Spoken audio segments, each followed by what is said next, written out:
perspective on AI as used in real estate development. Please give him a round of applause. Hello everyone. I do not have slides, so I'm just here to talk to you today. 2 years ago, I was at a conundrum. I had no clue what I was going to do, but I'm going to back it up a little bit further. 5 years ago, I was a real estate developer that was looking to basically automate my life. Sounds totally unrealistic, right? How can a real estate developer automate their life? So, I did. Oh, I kind of did.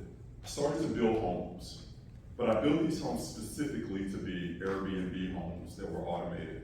Automated check-in, automated communications with my guests, even down to automation of just anything in the house that they wanted to buy, a bed that they slept on, the forks that they used to eat their food. They could buy anything on our app through Amazon.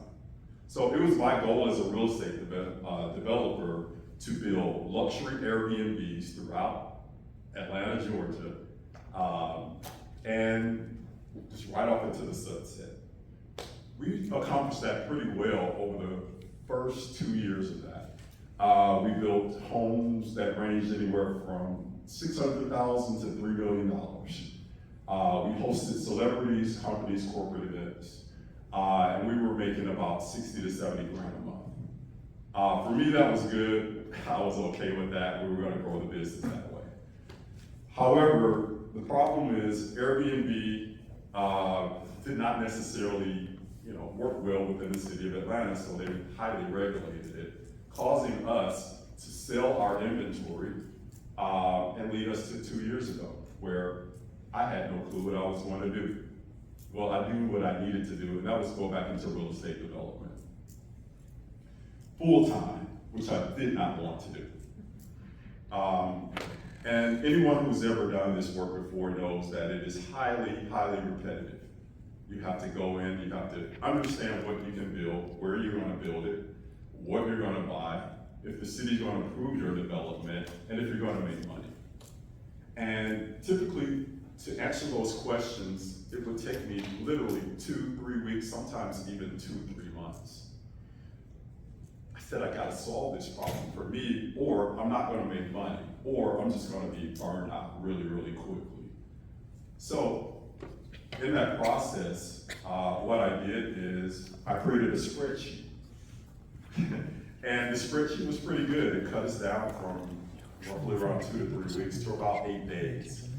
However, it still wasn't dynamic enough. So, artificial intelligence was beginning to take forefront, especially with me. So, I actually went out and I hired someone to build a prototype for someone to answer those very 4 questions for me very, very quickly. What can I build? What will it cost? What will I make? And will the city approve it?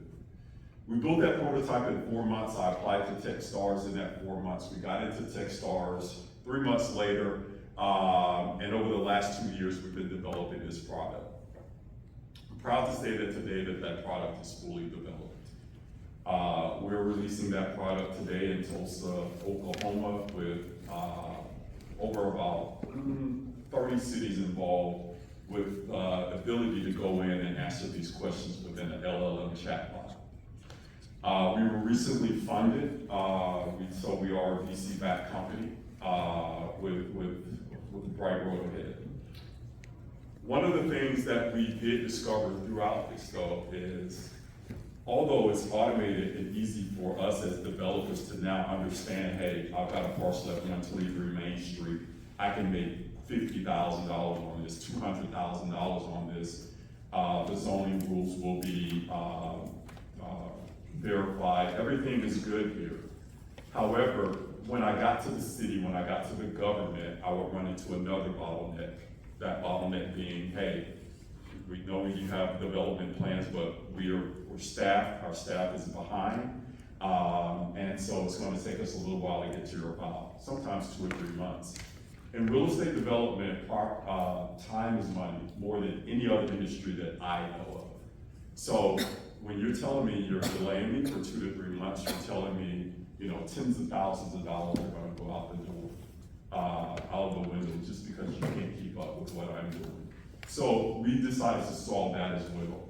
And so we repurposed our software to do exactly what I just spoke of for cities and municipalities throughout the country. And so I'm proud to announce as well that we've started that by providing a sandbox to the city of Tulsa. Same thing with the county of Tulsa, we will be providing them.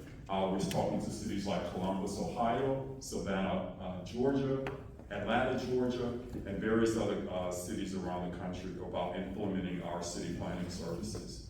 So we are a young company, we're a new company. However, we are accelerator backed by Techstars. We are venture backed by actually an Austin-based VC firm, and we are looking to grow rapidly within the next 6 to 12 months. So it's a pleasure to be here at the first Physical AI Summit. We'll actually be in Barcelona at the World Expo Summit in a couple of weeks here, and in Salt Lake City as well. So thank you guys for being here today, your interest in AI, and you know, being evangelists throughout the rest of the community about this technology. I think that we're at a precipice where folks don't really understand how prevalent this technology is. And because we are vertical and we are attacking a specific problem, I believe truly that we'll be able to help solve the housing crisis that we have here. So thank you guys. My name is Phillip Boykin. I am the CEO and founder of IQLand. Thank you.